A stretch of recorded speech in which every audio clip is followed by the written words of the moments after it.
خياركم في الحياة الدنيا وفي الآخرة ولكم فيها ما تشتهي أنفسكم ولكم فيها ما تدعون نزلا من غفور رحيم.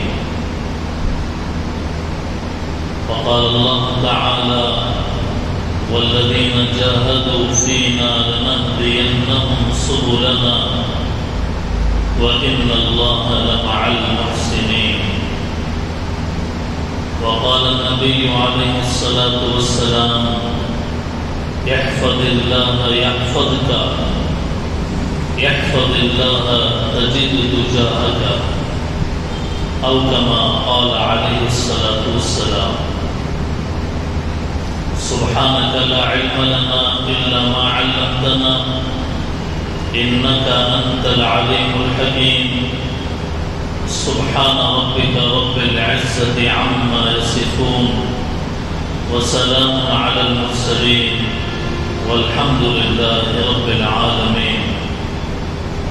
اللهم صل على سيدنا محمد وعلى آل سيدنا محمد وبارك وسلم.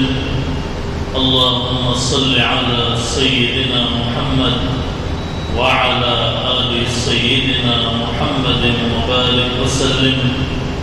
اللهم صل على سيدنا محمد وعلى آل سيدنا محمد وبارك وسلم. حاضرین محترم،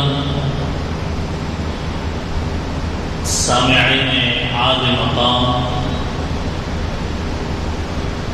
ادب اور احترام کے لائق معزز بزرگوں اور عزیز دوستوں،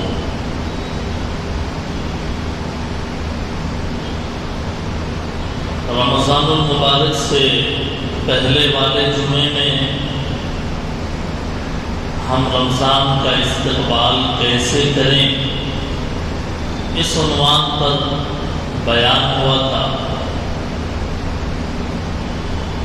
پھر رمضان المبارک کے 4 جمعوں میں ہم رمضان المبارک کی قدر کیسے کریں، اس کے اندر کیا عبادتیں کرنی چاہیے، رمضان کیسے گزارنا چاہیے، رمضان کی اسپیشل عبادتوں کو کیسے انجام دینا ہے، اس کو بیان کیا گیا۔ رمضان المبارک کے بعد آج کا یہ پہلا جمعہ ہے، شوال المکرم کی 2 تاریخ ہے۔ تو آج کے جمعے میں اس عنوان پر بات کرنی ہے کہ رمضان المبارک کے بعد ہماری زندگی کیسی ہو۔ یہ ایک تسلسل ہے، ایک سلسلہ ہے۔ پہلے استقبال ہوا، درمیان میں قدر کی بات ہوئی، اور اب آگے ہماری زندگی کے تعلق سے کیا رخ ہونا چاہیے اس کو بیان کرنے کا ارادہ ہے۔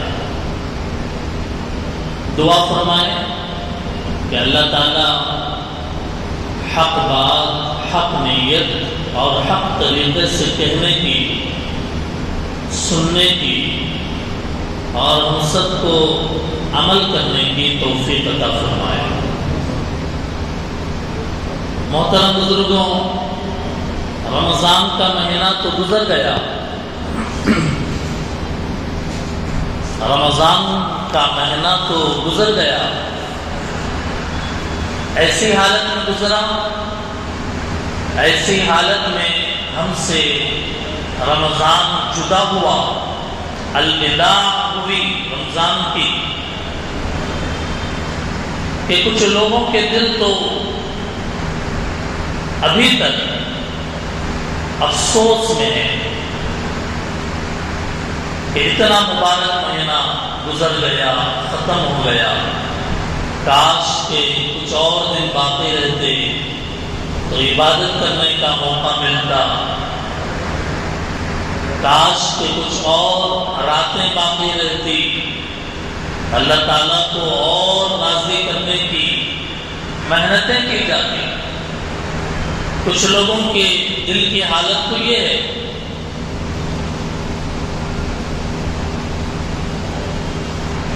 اور کچھ لوگوں کی صورتحال ایسی ہے، رمضان گیا کام ختم، چلو رمضان کا مہینہ ہی ختم ہو گیا تو اب عبادت کا سلسلہ بھی ختم ہو گیا۔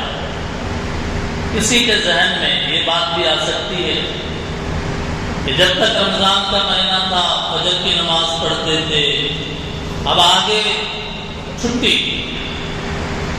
جب تک رمضان کا مہینہ تھا عشاء کی نماز بھی پڑھتے تھے، تراویح بھی پڑھتے تھے، اب آگے چھٹی، جب تک رمضان کا مہینہ تھا روزے رکھتے تھے، اب آگے چھٹی۔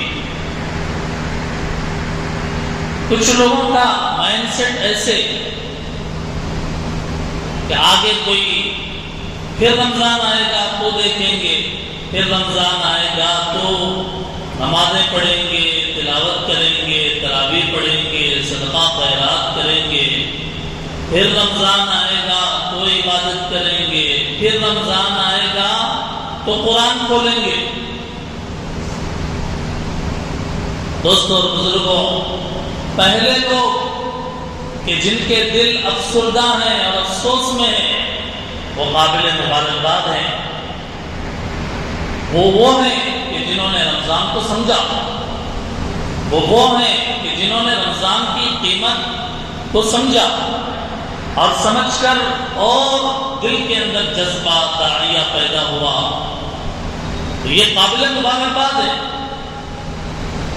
دوسرے قسم کے وہ لوگ کہ جنہوں نے سمجھا کہ رمضان گیا تو کام ختم، رمضان گیا تو عبادت ختم، وہ ایسے لوگ افسوس کے قابل ہیں، ایسے لوگوں پر افسوس ہے، ان کی سوچ پر افسوس ہے، ان کے خیال پر افسوس ہے، ان کے شریعت کو نہ سمجھنے پر افسوس ہے۔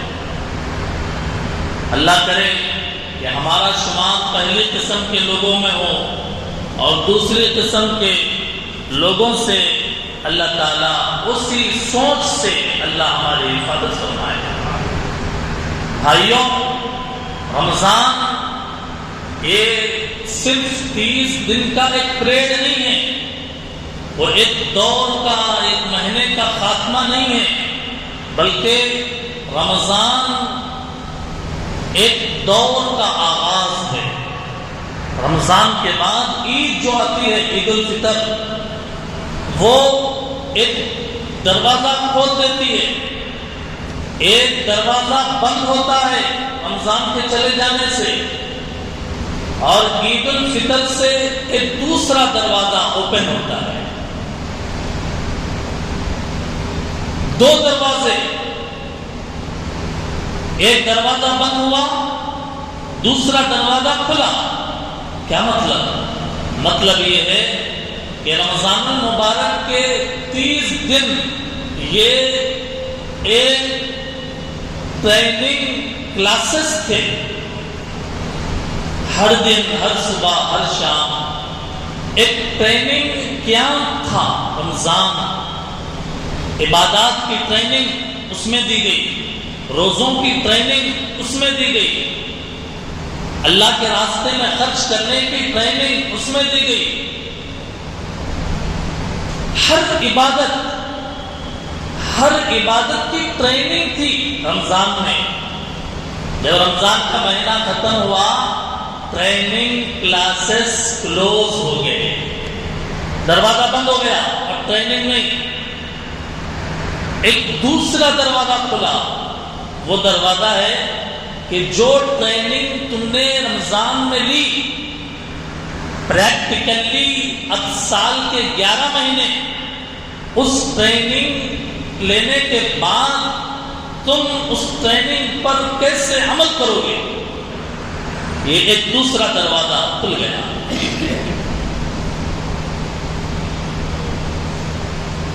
اگر کوئی آدمی، کوئی ایسی میکینک، کوئی کام سیکھنے والا کسی جگہ 2 سال محنت کر کے کام سیکھے، ویلڈنگ کرنا سیکھا، اے سی بنانا سیکھا، واشنگ مشین بنانا سیکھا، میکینک ہو گیا، اب وہ اپنے گھر کے اندر جا کر بیٹھ گیا، بھئی کام آ گیا، چلو چھٹی، اب آگے کچھ کرنے کی ضرورت نہیں ہے۔ اب وہ باہر نہیں نکلتا ہے، اب آگے وہ کماتا نہیں ہے، اپنی دکان نہیں کھولتا ہے یا ورک نہیں کرتا۔ آپ بتائیے بیوقوف ہے نہیں؟ وہ پکا بیوقوف ہے۔ کام سیکھے کیوں؟ محنت کر کے کام کیوں سیکھے؟ اپنے باس اور سیٹ کے گالیاں کیوں کھائے؟ ڈانٹ ڈپٹ برداشت کیا اور بعد میں جا کے گھر میں بیٹھ گئے۔ بھئی آپ کے پاس ہنر ہے تو اس ہنر کو ظاہر کرو، کماؤ۔ بالکل ایسے ہی دوستوں اور بزرگوں، رمضان کے مہینے میں ہم نے مجاہدات کرنے کی ٹریننگ لی، راتوں میں جاگنے کی ٹریننگ لی، فجر کی نماز پڑھنے کی ٹریننگ لی، ہم نے زکوٰۃ دے کر، فطرے دے کر، خیرات دے کر اللہ کے راستے میں خرچ کرنے کی ٹریننگ لی۔ اب کیا مطلب؟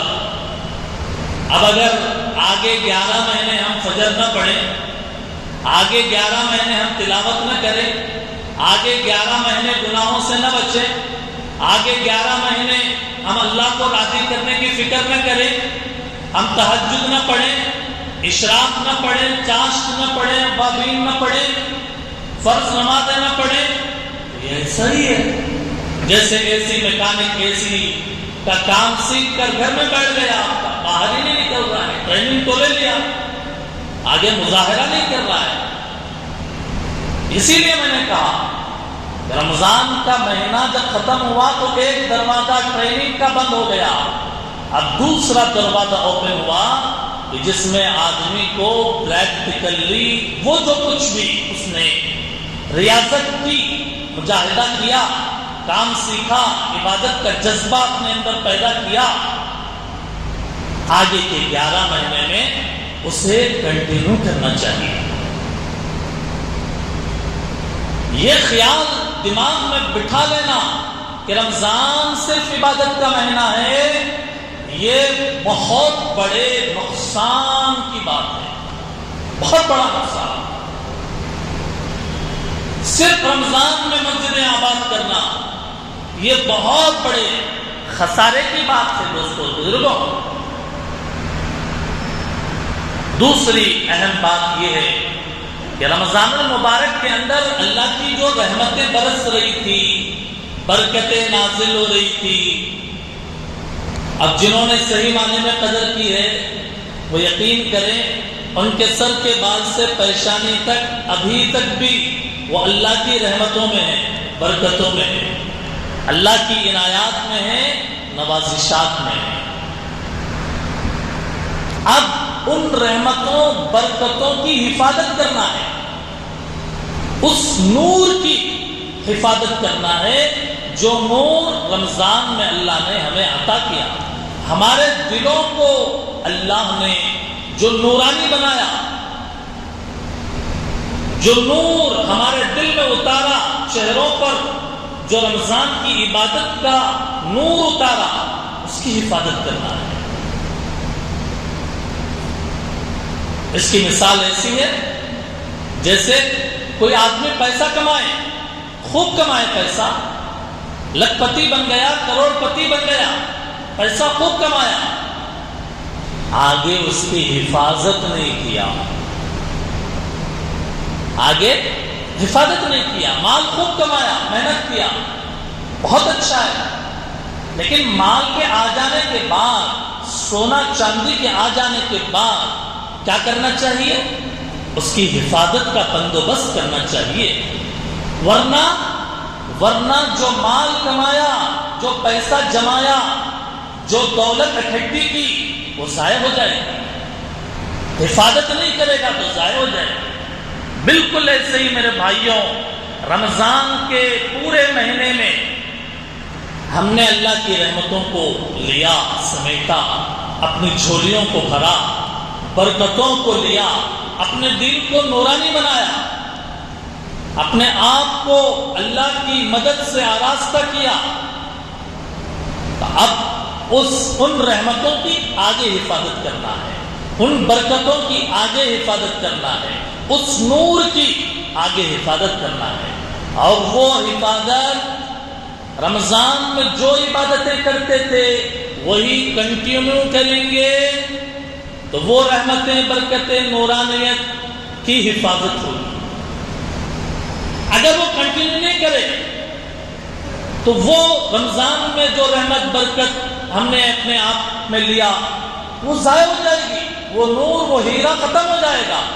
جیسے مال کمانے کے بعد ضائع کرنے والا بیوقوف ہے، ایسے ہی رمضان کے مہینے میں نور ربانی، تجلیات الہی کو حاصل کرنے کے بعد، اللہ کی رحمتوں کو لینے کے بعد اس کو ضائع کرنے والا بھی بیوقوف ہے۔ اس لیے ارادہ کرنا ہے کہ جو عبادتیں ہم نے رمضان میں کی، آگے اس پر 11 مہینے تک عمل کریں گے انشاءاللہ۔ ارادہ کر دیں انشاءاللہ۔ جو عبادتیں تلاوت کرتے تھے آگے بھی کریں گے انشاءاللہ، نمازیں پڑھتے تھے آگے بھی پڑھیں گے انشاءاللہ، ہماری فجر نہیں چھوٹے گی، عشاء نہیں چھوٹے گی۔ ہم یہ نہیں سمجھیں گے کہ رمضان میں بس عبادت کرنا ہے، بعد میں نہیں کرنا ہے، ایسا نہیں سمجھیں گے۔ اسی لیے کہا کہ جب چیز کو حاصل کیا تو اس کو محفوظ بھی کرنا ہے۔ رمضان کی جیسے میں نے کہا کہ ایک ٹریننگ دی گئی اللہ کی طرف سے، اور ٹریننگ کو خراب کرنے والے شیطان کو ہٹا دیا گیا۔ بھئی یہ شیطان رہے گا میرے بندوں کو صحیح ٹریننگ لینے نہیں دے گا عبادت کی، چلو اس کو زنجیریں ڈالو، پکڑو، گرفتار کرو، ڈال دو اس کو قید خانے میں، حدیث میں آیا۔ لیکن اب جس کی ٹریننگ مضبوط ہے، اب شیطان چھوٹ کے آیا تو اگر چھیڑ چھاڑ کرنا چاہے گا تو بندہ کہے گا نہیں میری ٹریننگ مضبوط ہے، میں نماز نہیں چھوڑوں گا، میں گناہ نہیں کروں گا۔ رمضان میں اللہ تعالیٰ اس کا مقصد یہ بتاتے ہیں روزے کا کہ تمہارے اندر تقویٰ پیدا ہو جائے، تقوی کی ٹریننگ۔ اللہ تعالیٰ نے ہمیں تقوی کی ٹریننگ دی ہے، ڈرو تم اللہ سے۔ دیکھیے روزے دار روزہ رکھتا ہے تو اپنے گھر میں اکیلا بند دروازے کے اندر اپنی حلال چیز کو کھا نہیں سکتا، پانی نہیں پی سکتا، لقمہ اٹھا نہیں سکتا۔ کیوں؟ اللہ کا ڈر روزہ پیدا کرتا ہے۔ کوئی نہیں دیکھ رہا، اللہ دیکھ رہے ہیں، تو یہ تقوی کی ٹریننگ ہے جو رمضان میں روزوں کے ذریعے سے ہمارے دلوں کے اندر پیدا کی گئی۔ ہمارے دلوں کو ایسا ڈیزائن کر دیا گیا رمضان کے مہینے میں، نہیں تم میٹھی چیز یا کوئی چیز، حلال چیز بھی، اپنی حلال بیوی کو بھی تم رمضان کے روزہ رکھ کر تو اپنی ضرورت پوری نہیں کر سکتے۔ یہ تقوی کی ٹریننگ دی گئی، یہی روزے کا مقصد ہے۔ چنانچہ تقوی کس کو کہتے ہیں؟ ہمیشہ اللہ کو حاضر و ناظر جان کر گناہ کو چھوڑ دینا، یہ تقوی کا مطلب ہے موٹے انداز میں۔ سامنے والے سے کبھی کوئی اہم بات پوچھنی ہو تو کہتے ہیں بھائی سب باتیں چھوڑو، اللہ کو حاضر و ناظر جان کر بتاؤ کیا بات ہے، جو بات ہے وہ اللہ کو حاضر و ناظر جان کر بتاؤ۔ حاضر و ناظر کا مطلب اللہ موجود ہے، دیکھ رہے ہیں۔ تم غلط بتاؤ گے، اللہ کو حاضر و ناظر جان کر بھی غلط بتاؤ گے، اللہ تو دیکھ رہے ہیں، پکڑیں گے تمہیں۔ تقوی کا معنی اللہ کو حاضر و ناظر جان کر گناہ کو چھوڑ دینا. رمضان کے مہینے میں جیسے گناہوں کو چھوڑا، ایسے ہی آگے 11 مہینے بھی ہمیشہ آدمی دکان میں، مکان میں، بازار میں، تنہائی میں، اکیلے میں، کہیں بھی ہو، دل کو کہے، زبان سے اپنے دل کو کہے، اے میرے دل، اللہ ہمیشہ مجھے دیکھ رہے، میں جو کروں گا اللہ کے علم میں آئے گا. حاضر ناظر جان کر مجھے زندگی گزارنا ہے. یہ تقوی جو رمضان نے پیدا کیا، آگے 11 مہینے تک ہمیں گناہوں سے بچنا ہے. ہمیشہ یہ سمجھنا ہے کہ اللہ موجود ہیں، مجھے دیکھ رہے ہیں. ارادہ کرتے ہیں انشاءاللہ، اپنے دل سے کہنا ہے اللہ حاضر و ناظر ہے، میں گناہ نہیں کروں گا. گناہ ہو جائے فوراً استغفار، توبہ. دوستوں اور بزرگوں، روزہ انسان کے اندر مجاہدے کی ٹریننگ پیدا کرتا ہے. فوجیوں کو جو ٹریننگ دی جاتی ہے، آگ کے اوپر سے کودنا ہے، بڑی بڑی دیواروں کو پھلانگنا ہے، آگ کے اندر سے گزر جانا ہے. مختلف طرح کی ٹریننگ. کیوں؟ تاکہ وقت آئے اور حالات، دشمن حملہ کرے، ان حالات کے اندر اس کی وہ ٹریننگ کام دے. بالکل ایسے ہی رمضان نے ہمیں مجاہدے کی ٹریننگ دیا. بھائی نیند نہیں ہے، 3:30 بجے 4 بجے اٹھنا ہے. اٹھ کے بیٹھ گئے، سحری کھایا. سحری کھانے کے بعد پیٹ جب بھر گیا، آنکھیں بند ہونے لگی، نیند نہیں ہے نا رات بھر. لیکن کہا نہیں فجر کو جانا ہے، فجر پڑھا نہیں، اشراق پڑھنا ہے، پھر سو گئے، پھر ظہر میں اٹھے، پھر عصر، اور بھوک پیاس برداشت کر کے مغرب تک. مغرب کے بعد جب خوب کھایا، دن بھر کا تھکا مارا، جب خوب کھائے گا پیے گا، طبیعت کتنی بوجھل ہوتی ہے. اس لیے جو آدمی زیادہ کھا لیتا ہے روزہ رکھ کے، پھر وہ آگے عبادت کرنا اس کے لیے مشکل ہو جاتا ہے. اس لیے تراویح پڑھانے والے کو بھی مغرب کی نماز کے بعد چند لقمے لیں گے، بس چند لقمے، ہلکی غذا. ورنہ اگر کوئی تراویح پڑھانے والا پیٹ بھر کے کھا لے مغرب کے بعد، تو پھر وہ تراویح ایک رکعت اس کے لیے مشکل ہوگی. اٹھنا ہے، بیٹھنا ہے، پڑھنا ہے، محنت کرنا ہے، قرآن پڑھنا ہے. قرآن جب بار بار پڑھنا ہے، پیٹ ہلے گا، حرکت ہوگی. اب بھرا ہوا ہے، نہیں ہو رہا. اس لیے ہلکی غذا. اب پیٹ بھر کر کھا لیا، مؤذن نے اذان دے دیا، حی علی الصلاۃ، آؤ نماز کی طرف. اب بستر پہ پڑا ہوا ہے، پیٹ بھرا ہوا ہے. اب مجاہدہ، اٹھو. اللہ کے طرف بلانے والے نے بلایا، چلو آگے بڑھو. اٹھ کے آگے.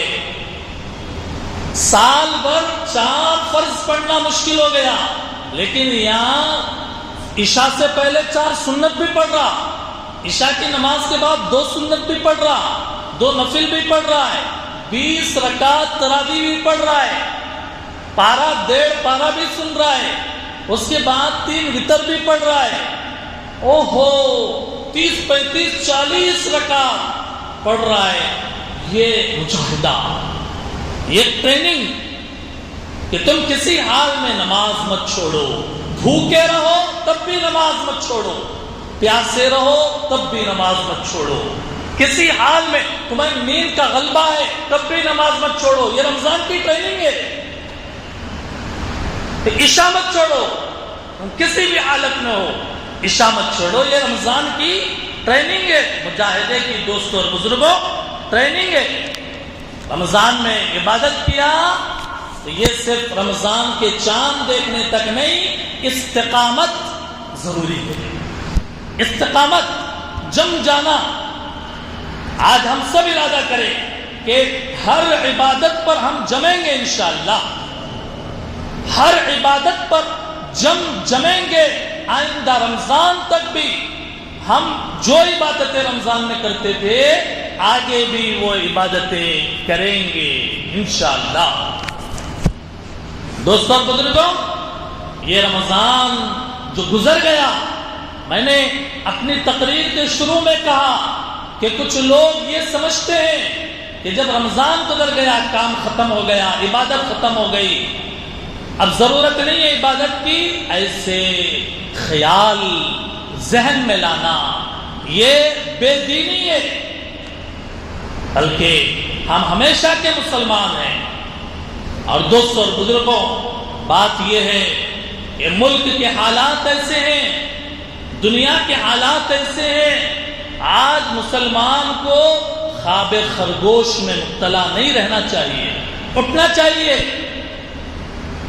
آج حالات مسلمانوں کو جھنجھوڑ رہے ہیں، ہلا رہے ہیں کہ تم ابھی تک سوئے ہوئے ہو، اٹھو، اللہ کی رسی کو مضبوط پکڑ لو، اللہ کے احکام کی حفاظت کرو، اللہ کی غلامی کرو۔ دشمن کتنا بھی طاقتور ہو جائے، سپر پاور ہو جائے، ہتھیار جمع کر لے اور وہ کتنی بھی پلاننگ کر لے، یکساں سول کوڈ لا کر ملک کے اندر مسلمانوں کی مسجدیں چھین کر، ملک کے اندر مسلمانوں کے اوپر زبردستی کر کے بلڈوزر کے ذریعے سے ان کے گھروں دکانوں کو گرا کر، ڈرا کر، خوف بٹھا کر کچھ بھی کرنا چاہے، ایسے حالات جو آ رہے ہیں، غزہ کے حالات، فلسطین کے حالات، ہمارے ملک کے حالات، ہمارے ملک کے مختلف کنٹریوں کے حالات، ایسے حالات میں مسلمان کو اللہ کی رسی کو مضبوط پکڑنا چاہیے۔ کوئی مارنے والا بندوق لے کے آیا، تجھے ماروں گا، آدمی فوراً پولیس اسٹیشن جا کر کہتا ہے مجھے فلاں کی طرف سے جان کا خطرہ ہے، میری حفاظت کی جائے۔ آج امت مسلمہ پوری امت کی طرف یوں ہتھیار تنے ہوئے، ہر چار طرف سے ہتھیار تنے ہوئے، مسلمان سو رہا ہے، مسلمان سوئے نہیں، اٹھے اور اللہ سے کہے اے اللہ یہ سب لوگ مجھے مارنا چاہ رہے ہیں، آپ بچانے والے ہیں، بچا لیجیے۔ مسلمان اللہ کی رسی کو پکڑے۔ یہ بات میں اپنی طرف سے نہیں کہہ رہا ہوں، بلکہ رسول اللہ نے حدیث میں کہا احفظ اللہ یحفظک، فرمایا کہ تم اللہ کے احکام کی حفاظت کرو، اللہ کے آگے ماتھا ٹیکو، اللہ کے حکموں کو پورا کرو، اللہ تمہاری حفاظت کریں گے حفاظت اللہ کریں گے۔ تم اللہ کے حکموں کی حفاظت کرو، شریعت کی حفاظت کرو، اپنی زندگی کو اللہ کے احکام میں ڈھالو۔ اللہ فرماتے ہیں تم جدھر جاؤ گے وہاں اللہ کی مدد آئے گی۔ آج صورتحال یہ کہ مسلمان قرآن نہیں پڑھتا، آج صورتحال یہ کہ مسلمان نمازیں نہیں پڑھتا، اکثریت کی بات ہو رہی ہے۔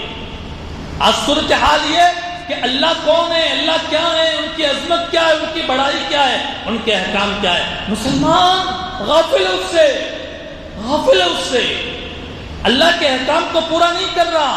نتیجے میں ہر طرف یہ معمولی جو ہتھیار لے کے ہیں تلے ہوئے ہیں، اور مسلمان ڈر رہا ہے، کب کپا رہا ہے۔ 2024 کا الیکشن ہے، اگر آج بھی ابھی مسلمان نہیں جاگیں گے، اللہ کو راضی کرنے کی فکر نہیں کریں گے، اللہ کے احکام کو پورا کرنے کی کوشش نہیں کریں گے، یہ وعدہ، یہ عہد نہیں کریں گے کہ ہم آج جاگ کر صرف اللہ کی عبادت کریں گے، اللہ کے احکام کو پورا کریں گے، اپنی زندگی کو شریعت کے مطابق گزارنے کا اگر ارادہ کر لیں، اللہ کی مدد آئے گی۔ مولانا یحییٰ نعمانی صاحب دامت برکاتہم کے پاس کچھ نوجوان آئے، کہنے لگے حالات خراب ہیں، ایسا ہو رہا ہے، دشمن مار رہا ہے، یہ کر رہے ہیں، وہ کر رہے ہیں۔ مولانا نے کہا حالات تو اپنی جگہ ہیں، خراب ہیں، لیکن اس سے زیادہ افسوس کی بات یہ ہے کہ 10 15 20 سال پہلے جب دنیا کے اندر کوئی ظلم ہوتا تھا کسی علاقے میں، دوسرے علاقوں میں لوگ مسجدوں میں آ کر اللہ کی عبادت کرتے تھے کہ مسلمانوں پر ظلم ہو رہا ہے۔ آج صورتحال یہ کہ مسلمانوں پر دنیا میں ظلم ہو یا ایک ملک کے اندر ظلم ہو، یو پی میں ظلم ہو، دلی میں، راجستھان میں، اور دوسری جگہ کا مسلمان مسجدوں کا رخ نہیں کر رہا۔ پہلے جب شہادت ہوئی مسجد کی، مسجدیں بھر گئی پورے ملک میں کہ اللہ کے گھر کو شہید کر دیا گیا، افسوس کے ساتھ مسجدیں بھر گئی، عبادت کا ماحول بن گیا۔ لیکن آج صورتحال یہ ہے مسجدوں پر مسجدیں گرا دی جائیں، مدرسوں پر مدرسے شہید کر دیے جائیں، علماء، ہمارے علماء کو قید خانے میں ڈال دیا جائے، مولانا کلیم صدیقی صاحب کو، مفتی سلمان اظہری صاحب کو، ان کو قید خانے میں ڈال دیا جائے۔ مسلمان واٹس ایپوں پر افسوس کا اظہار تو کرتا ہے لیکن مسجدوں کو آباد نہیں کر رہا۔ دشمن خطرناک ہے لیکن اس سے زیادہ خطرناک یہ چیز ہے کہ حالات اتنے بدتر ہو گئے لیکن مسلمان آج بھی اللہ کی عبادت کرنے کے لیے تیار نہیں ہے، مسجدوں کو آباد کرنے کے لیے تیار نہیں ہے، اپنے زندگی کو بدلنے کے لیے تیار نہیں ہے۔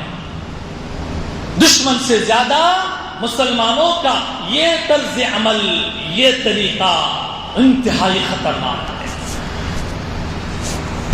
اس لیے دوستوں اور بزرگوں، اللہ نے کہا تم نماز قائم کرو، زکوٰۃ ادا کرو، اللہ اور اس کے رسول کی اطاعت کرو، رسول اللہ کی سنتوں کو گلے میں ڈالو، اپنی زندگی کو رسول کی سنتوں پہ اتارو، ہمارا سر رسول کی طرح، ہمارا چہرہ رسول کی طرح، ہمارا لباس رسول کی طرح، ہمارا کھانا رسول کی طرح، ہمارا پینا، ہمارا چلنا، ہمارا بولنا، ہر چیز رسول کی طرح۔ نماز قائم کرو، زکوٰۃ ادا کرو، رسول کی اطاعت کرو، تم پر رحم کیا جائے گا۔